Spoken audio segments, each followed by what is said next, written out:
Countries across Asia are on guard for more severe heat and rain as experts highlight the region's disaster-prone and fast-warming characteristics along with a cocktail of health hazards looming over workers in the face of climate change.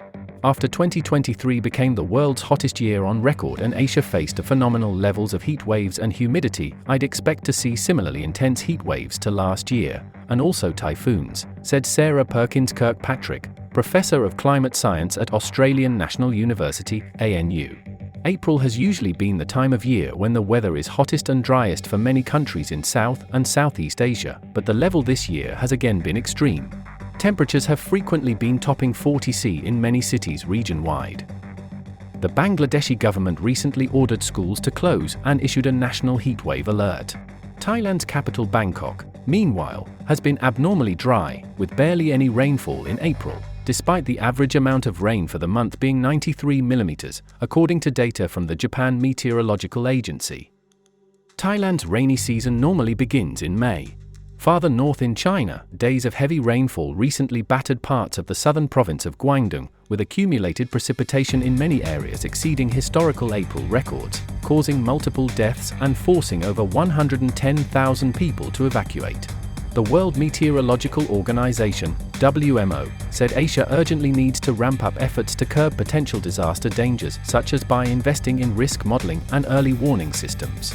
Last year saw Asia warming faster than the global average and remaining the world's most disaster-hit region from hazards like floods, storms, and extreme heat, according to the State of the Climate in Asia 2023 report by the UN agency released on Tuesday. The report's conclusions are sobering, WMO Secretary-General Celeste Saulo said in a statement. Many countries in the region experienced their hottest year on record in 2023, along with a barrage of extreme conditions. Climate change exacerbated the frequency and severity of such events.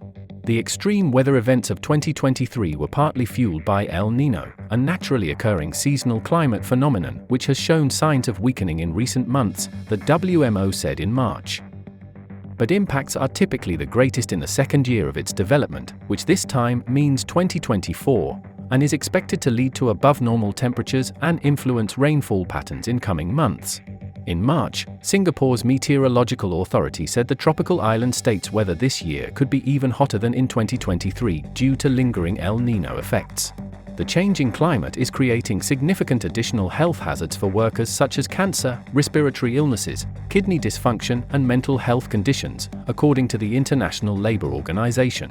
Thousands of work-related deaths are linked to a cocktail of hazards including excessive heat, skin cancer caused by solar ultraviolet radiation, air pollution, pesticide poisoning and parasitic and vector-borne diseases, the UN agency said in a report released on Monday. The implications are serious for Asia. The region has the lowest levels of climate services for informing decision-makers in the health sector, indicating that government authorities for health and climate have nascent relationships and limited collaboration, according to a 2023 WMO report. Countries are preparing for more extreme weather in coming months. Japan, where people sweltered during its hottest summer on record last year, began operating a heat stroke alert system on Wednesday. Starting this year, a second type of warning has been added for when prefectures are expected to be hit by particularly high temperatures that pose serious risks to human health. The aim is to more strongly urge local governments and citizens to take protective measures like utilizing publicly designated cooling shelters or air-conditioned facilities. Singapore, which relies heavily on migrant construction workers, has told employers to monitor the wet bulb globe temperature, an internationally recognized heat measurement, and provide laborers performing heavy physical activity with a minimum 10-minute break every hour when the reading hits 32 C or higher. The rule started in October last year and aimed to protect outdoor workers from the risks of heat stress. We expected these record-breaking events to happen, but how quickly it's happening has surprised me, said Anu's Perkins Kirkpatrick. We must adapt. We're no longer at a stage where reducing greenhouse gas emissions is enough, she added, pointing to measures like educating citizens on how to respond during extreme weather events. In South Korea, which has experienced frequent heat waves in recent years, about 250 people have sued the government to demand steps to address climate change. The nation's constitutional court held its first public hearing on the issue on April 23. We needed a way to be safe from the climate crisis to protect our lives, Kim Seo-jayong, one of the plaintiffs, told reporters. "We are not future generations who want a better life, but people who want to be able to protect their lives from the climate crisis."